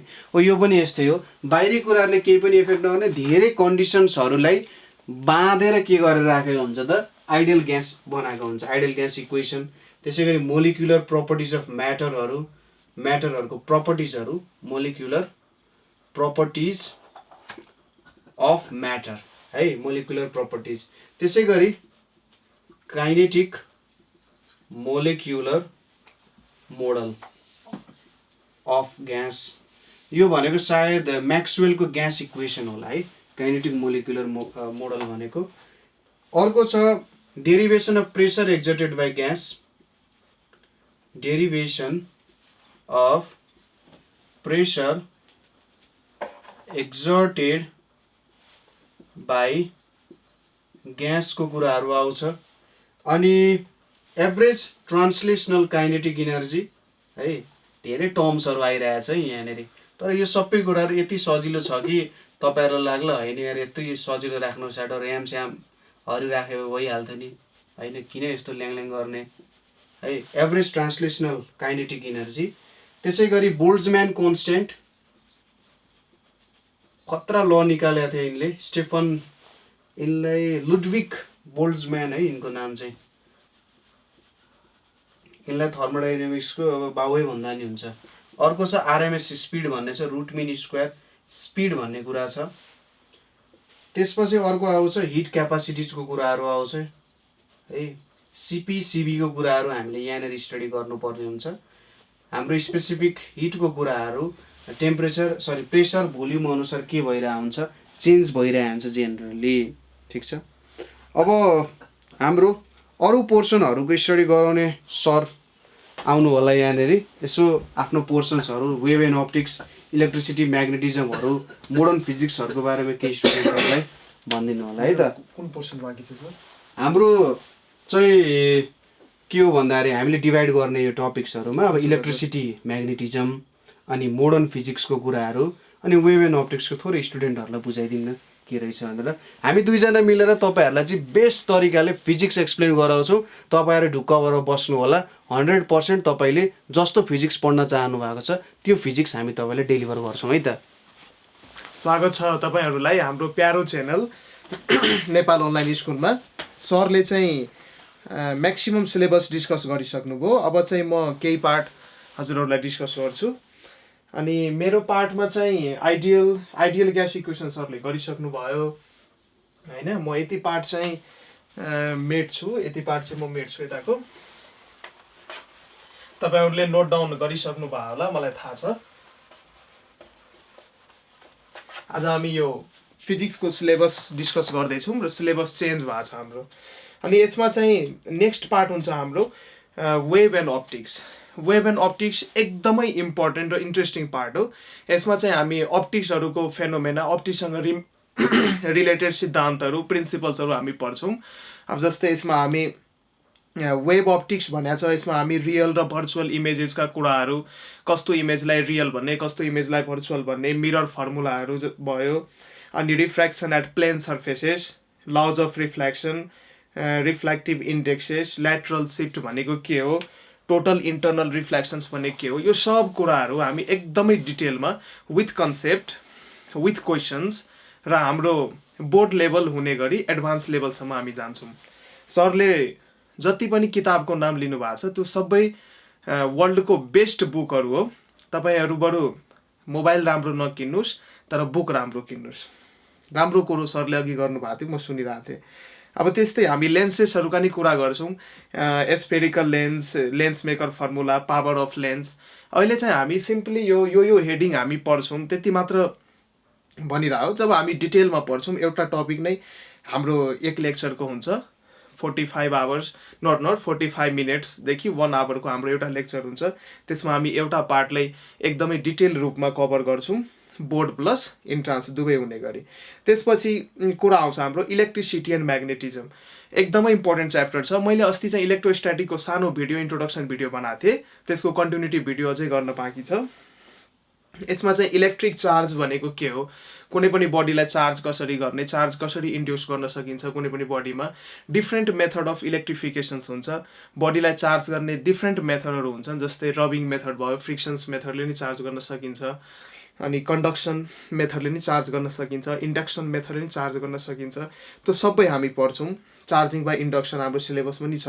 कलम्स ल भयो, दुईवटा पोइन्ट चार्जर्सको बिचमा कति फोर्स लाग्छ, त्यसको म्याग्निट्युड कति हुन्छ, मिडियम इन्ट्रोड्युस गरिदियो भने फोर्समा के फरक पर्छ, dielectric constant of the medium भनेको के हो, डाइइलेक्ट्रिक कन्स्ट्यान्टले फोर्स फिल्ड लाइन्सलाई कसरी घटाउँछ अथवा बढाउँछ, यो सबै कुराहरू हामी डिटेलमा गर्छौँ। त्यस्तै इलेक्ट्रिक फिल्डको प्रोपर्टीहरू, इलेक्ट्रिक फिल्ड लाइन्सका कुराहरू भयो। गस थ्योरम सबभन्दा मोस्ट इम्पोर्टेन्ट थ्योरम यो च्याप्टरको। गस थ्योरम युज गरेर हामी डेरिभेसन नि गर्छौँ र न्युमेरिकल नि गर्छौँ। एप्लिकेसन्स अफ गस ल भयो, लाइन चार्ज डिस्ट्रिब्युसन अनि चार्ज्ड प्लेट लेमिनाहरूको कारणले इलेक्ट्रिक फिल्ड कति इन्ड्युस्ड हुन्छ, त्यो सबै कुराहरू हामी गस थ्योरम युज गरेर नै प्रुफ गर्छौँ। गसियन सर्फेसका कुराहरू आउँछ त्यहाँ, कस्तो सर्फेसलाई गसियन सर्फेस भन्ने, इक्वि पोटेन्सियल सर्फेसेस एन्ड लाइन्स भनेको के हो, यस्ता कुराहरू हामी, पोटेन्सियल ग्रेडियन्ट भन्ने टर्महरू आउँछ। यो सब चाहिँ हामी हाम्रो च्याप्टर इलेक्ट्रिसिटी म्याग्नेटिजम भन्ने च्याप्टरमा कभर गर्छौँ। त्यही अनुसार अर्को च्याप्टर रहेछ हाम्रो क्यापेसिटर। क्यापेसिटरमा चाहिँ हामी क्यापेसिटेन्स र क्यापेसिटरमा के फरक छ, क्यापेसिटरको क्यापेसिटेन्स भनेको के हो, अनि त्यसपछि 1 कलम यो पृथ्वीलाई एउटा इक्जाम्पल दिइरहेको छु म यो हाम्रो यो पृथ्वी जुन छ यो पृथ्वीमा 1 कलम चार्जले चार्ज के हामी गर्न सक्छौँ कि सक्दैनौँ यस्ता कन्सेप्टहरू 1 कलम charge enormous quantity of charge हुन्छ यो सानो चार्ज हुँदैन तर फर द सिम्प्लिसिटी हामी टेस्ट चार्जलाई 1 कलम मानेर आफ्नो काम गरिरहेको हुन्छौँ त्यो कन्भेन्सन्स मात्र हो अनि त्यसपछि यसमा कम्बिनेसन्स अफ क्यापेसिटर्सको कम्बिनेसन जसरी हामी रेसिस्टर्सको कम्बिनेसन हेर्छौँ नि सिरिजमा प्यारललमा त्यही अनुसार हामी क्यापेसिटर्सको नि कम्बिनेसन हेर्छौँ त्यो बेस्ड हामी न्युमेरिकल गर्छौँ रिलेटिभ क्यापेसिटेन्स झिक्छौँ जसरी हामी इन्डक्टर्स यो हाम्रो रेसिस्टर्समा इक्विभ्यालेन्ट रेसिस्टेन्स झिक्थ्यौँ नि इन द सेम वे हामी इक्विभ्यालेन्ट क्यापेसिटेन्स झिक्छौँ अनि चार्जिङ अफ द क्यापेसिटरलाई कसरी चार्ज गर्ने अनि यसमा डाइइलेक्ट्रिक पोलराइजेसन र डिस्प्लेसमेन्टका कुराहरू यी सबै हामी क्यापेसिटर भन्ने च्याप्टरमा डिटेलमा हेर्छौँ त्यही अनुसार हाम्रो च्याप्टर रहेछ डिसी करेन्ट दुई किसिमको हुन्छ अल्टरनेटिङ करेन्ट र डाइरेक्ट करेन्ट डिसी करेन्टमा हाम्रो ohmic conductor non ohmic conductor भन्ने के हो सिरिज र प्यारलल कनेक्सन कसरी गर्ने रेसिस्टर्सहरूलाई अनि इक्विभ्यालेन्ट रेसिस्टर्स चाहिँ कसरी इक्विभ्यालेन्ट रेसिस्टेन्स चाहिँ कसरी फाइन्ड आउट गर्ने आइओएम एमओई र आइओईमा एउटा क्वेसन्स फिक्स सोध्या हुन्छ एउटा फिगर दिया हुन्छ फाइन्ड द इक्विभ्यालेन्ट रेसिस्टेन्स अथवा इक्विभ्यालेन्ट क्यापेसिटेन्स त्यस्ता क्वेसन्सहरू हामी गर्छौँ अनि potential divider electromotive force internal resistance भनेको के हो कुनै पनि सेलको इन्टर्नल रेसिस्टेन्सको काम के हुन्छ इलेक्ट्रोमोटिभ फोर्स भने के सब कुराहरू हामी डिटेलमा हेर्छौँ work and power in electric सर्किटका टर्महरू भयो त्यही अनुसार हाम्रो अब लास्टको कन्टेन्ट रहेछ मोडर्न फिजिक्स चाहिँ हाइली इन्ट्रेस्टिङ र क्वेसन्स यहाँबाट म जब आइएमको इक्जाम दिँदै थिएँ त्यो बेला चाहिँ 7 देखि 8 मार्क्सको क्वेसन्स यो च्याप्टरबाट सोध्थ्यो यहाँबाट चाहिँ डिस्कभरी अफ न्युक्लियस भयो mass number atomic number isotopes atomic मासका कुराहरू Einstein's mass energy relations is equal to MC square यसको इम्पोर्टेन्स के हो रेस्ट मास डाइनामिक मासका कुराहरू हामी यसमा गर्छौँ फोटन्सको रेस्ट मास हुँदैन फोटन्सको डाइनामिक मास हुन्छ किन हुन्छ त्यो सबै कुराहरू हामी यो च्याप्टरमा गर्छौँ packing fractions mass defect annihilation nuclear fission र फ्युजनका कुराहरू यी सबै हामी मोडर्न फिजिक्स भन्ने च्याप्टरमा गर्छौँ त्यस्तै सोलिड्स भन्ने च्याप्टर नि रहेछ यसमा हामी energy bands qualitative ideas difference between metals insulators र सेमिकन्डक्टर्सको बिचमा के फरक छ ती कुराहरू हामी एनालाइसिस गर्छौँ अनि recent trends in physics particle physics particles र एन्टी पार्टिकल्स क्वार्क्स थाहा छ नि यो पहिला चाहिँ मान्छेहरूले के सोच्थे भने एटम चाहिँ सबभन्दा smallest part of the element हो तर बिस्तारै जब हाम्रो रिसर्च अगाडि बढ्दै गयो अनि हामीले के थाहा पायौँ भने एटमलाई नै डिभाइड गर्न सकिन्छ एटम नि छुट्टा छुट्टै पार्टिकल्स मिलेर बनाएको हुन्छ मोर देन 200 पार्टिकल्सले एटम बनाएको हुन्छ त्यो मध्ये मोस्ट एलिमेन्ट्री पार्टिकल्स चाहिँ इलेक्ट्रोन प्रोटोन न्युट्रोन हो इलेक्ट्रोन प्रोटोन न्युट्रोन नै आफैमा नि छुट्टा छुट्टै पार्टिकल्स मिलेर बनाएको हुन्छ क्वार्क मोडेल्स हुन्छ त्यहाँ एन्टी पार्टिकल्सहरू हुन्छ त्यो भने के त्यो सबै हामी पढ्छौँ डार्क म्याटर ब्ल्याक होल भनेको के हो ग्राभिटेसनल वेभ भनेको के हो यी सबै कुराहरू हामी रिसेन्ट ट्रेन्ड्स इन फिजिक्स भन्ने च्याप्टरमा पढ्छौँ यसरी गर्दा गर्दै म र हाम्रो सर अनि मिलेर चाहिँ यो फिजिक्सको होल सिलेबस चाहिँ हाम्रो सुन्दर हाम्रो धेरै राम्रो ब्युटिफुल च्यानल एनओएसमा हामी कम्प्लिट गर्छौँ र तपाईँहरूसँग एउटा मात्र हाम्रो सानो रिक्वेस्ट के छ भने प्लिज डेडिकेटेड भएर पढ्नु होला सायद नेपालको हिस्ट्रीमा पहिलोचोटि होला कि यो सबै मेटेरियल हामी फ्री अफ कस्ट अनलाइनको माध्यमले हामी हजुरहरू सामु लिएर आएको छौँ हजुरहरूसँग एउटा मात्र सानो रिक्वेस्ट के छ भने जुन बेला नि पढ्नु टाइम निकालेर पढ्नु 2 घण्टाको भिडियो छ भने 2 घण्टा निकाल्नु चाहे राति पढ्नुस् दिउँसो पढ्नुस् बिहान पढ्नुस् जुन बेला नि पढ्नुस् मतलब छैन तर एट अ टाइम एउटा भिडियो कम्प्लिट गर्नु पर्यो र भिडियो हेरिसकेपछि त्यो भिडियोमा हामीले दिएको जति नि इम्पोर्टेन्ट नोट्सहरू छ या असाइनमेन्टहरू छ या केही होमवर्क गर्न दिन्छौँ त्यो चाहिँ टाइममा गर्नु पर्यो र आफ्नो नोट्स आफै बनाउनु पर्यो यस्तै गर्दै गयो भने हामी एक दिन सक्सेस हुन्छौँ हामीले के गर्नु पर्यो त भन्दाखेरि सरले भने जस्तै पढाइमा हामीले मेन फोकस राख्ने आफ्नो गोललाई अगाडि राख्ने आफ्नो एमलाई अगाडि राख्ने त्यही अनुसार काम गर्ने है किनभने तपाईँलाई माथि पुर्याउने भनेको तपाईँको सोच कति माथि पुगेको छ, तपाईँले लाइफमा गर्न सक्ने भनेको के हो, अर्कोको लागि के गर्न सक्नुहुन्छ भन्ने कुराले जनाउँछ है त। तपाईँले अर्कोको जिन्दगीमा, एकजनाको जिन्दगीमा तपाईँले चेन्ज ल्याउन सक्नुभयो भने त्योभन्दा लाइफमा ठुलो कुरो केही पनि हुँदैन। र हामीले तपाईँहरूकै लागि भनेर नेपाल अनलाइन स्कुल खोलेको छौँ है। तपाईँहरूकै एजुकेसनमा बेस्ट होस्, तपाईँले सबै रिसोर्सेसहरू पाउनुहोस्। 24 घन्टा पनि तपाईँले हामीसँग कन्ट्याक्ट गर्न सक्नुहुन्छ। तपाईँलाई जे मेटेरियल चाहिन्छ अथवा जे कुरा बुझ्न मन छ, हुनसक्छ तपाईँलाई अहिले 11 क्लास पढ्दै हुनुहुन्छ, तपाईँलाई मास्टर्सको कुरा बुझ्न मन छ होइन, अथवा तपाईँ अहिले मास्टर्सको पढ्दै हुनुहुन्छ, कहिलेकाहीँ तपाईँले सानो 12को कुरा पनि झुकेको हुनसक्छ नि होइन, त्यो पनि पोसिबल छ, किनभने त्यो मैले आफैले भोगेको कुरा हो है त। हो त्यस्तो कुरा छ भने पनि सोध्न हिचकिचाउने होइन, किनभने तपाईँको एउटा सानो गल्तीले पनि तपाईँको लाइफमा ठुलो प्रब्लम ल्याउन सक्छ।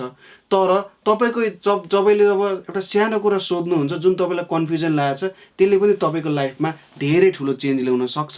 त्यही भएर नजान्नु ठुलो कुरो होइन है त, तपाईँले नजान्नु ठुलो कुरो होइन, तर नजानेर पनि जाने जस्तो भएर बुझ पचाउनु चाहिँ के हो त, सबैभन्दा तुच्छ कुरा हो। त्यही भएर कहिले पनि अहङ्कार भन्ने कुरा केही नराख्ने, पढाइको कुरामा कोही ठुलो कोही सानो हुँदैन, हामीले सबै सँगै मिलेर काम गर्नुपर्ने हुन्छ।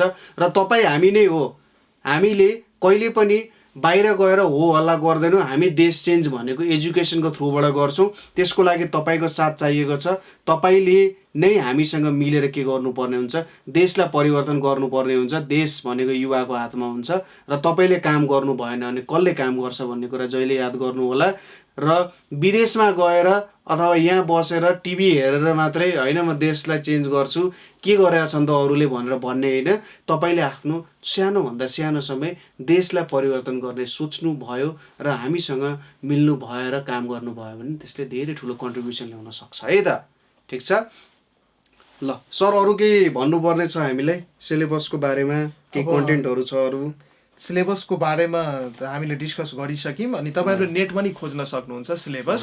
तर अब हाम्रो मेन कुरो के हो भने म र सर मिलेर दुईजना यो फिजिक्सलाई आफ्नो आफ्नो पार्ट गर्दै बिस्तारै यो च्यानलमा कम्प्लिट गर्छौँ। A to Z न्युमेरिकल गराउँछौँ र हाम्रो कोसिस हुन्छ कि जो केही जान्दैन त्यसलाई जिरोदेखि हिरो बनाउने हो। यस होइन, अरू सब्जेक्ट सर, अरू सब्जेक्ट नि हामी बिस्तारै ल्याउँछौँ हाम्रो च्यानलमा। अरू सब्जेक्टहरू सरले भने जस्तै सर हाम्रो केमिस्ट्रीको नेपालको बेस्ट टिचर हो है। र हाम्रो स्टुडेन्टले क्वेसन सोधिहाल्नुभयो, क्वेसन सोधे अनुसार के भयो त अरू सब्जेक्टहरू पनि बिस्तारै आइरहेको छन् है त। त्यहाँनिर बिस्तारै अपलोड हुँदै गरेको छन्, भिडियोजहरू आइरहेको छन्।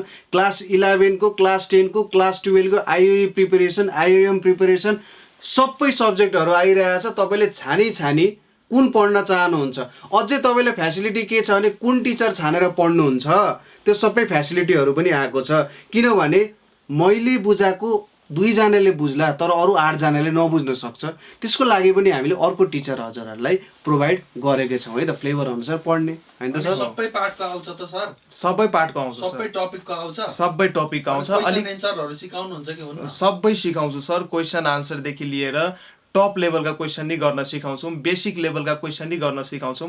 अहिले म आफै चाहिँ फिजिक्स यो भिके श्रेष्ठको सोल्युसन निकाल्नमा अलिकति व्यस्त भएको छु। 2टा च्याप्टरको मैले सोल्युसन्स झिके अपलोड गर्न बाँकी छ। बिस्तारै त्यो VK Shrestha part 1, part 2, volume 1, volume 2, 11, 12 दुईटैको सोल्युसन्स हाम्रो भेरी सुन यो एनएसको च्यानलमा अपलोडेड हुन्छ। र बिस्तारै म चाहिँ क्लास 11 र 12 बोर्ड लेभल केमिस्ट्री गर्दैछु। अहिले केमिस्ट्रीको सिलेबस नि चेन्ज भएको छ, त्यो अनुसार म आफ्नो भिडियो बनाउँदैछु। र आइओई र आइओएम भनौँ, आइओएम र आइओई को केमिस्ट्रीको जुन कन्टेन्ट हुन्छ नि त्यो 90% ओभरअल सेम नै हो, सो त्यसमा केही फरक पर्दैन। तर अहिले नेपालमा चाहिँ मेडिकल इन्ट्रान्स भन्ने चाहिँ अलिक ट्रेन्ड चेन्ज भएको छ। पहिला चाहिँ आइओएम, एमओई अनि त्यसपछि हाम्रो बिपिकेआइएचएस भन्ने इक्जाम हुन्थ्यो, छुट्टा छुट्टै हुन्थ्यो सबैको। तर अहिले चाहिँ के भएको छ भने कमन इन्ट्रान्समा चाहिँ सिलेबसहरू एउटा मात्र इक्जाम गरिदिएको छ मेडिकलमा, त्यो कमन इन्ट्रान्स हो। मैले एउटा त्यसको बारेमा छुट्टै भिडियो नि बनाएको थिएँ। त्यसमा चाहिँ के हुन्छ भने एउटा मात्रै इक्जाम भएको कारणले गर्दाखेरि त्यसको हुनसक्छ क्वेसन डेप्थ चाहिँ अलिकति हाई हुनसक्छ।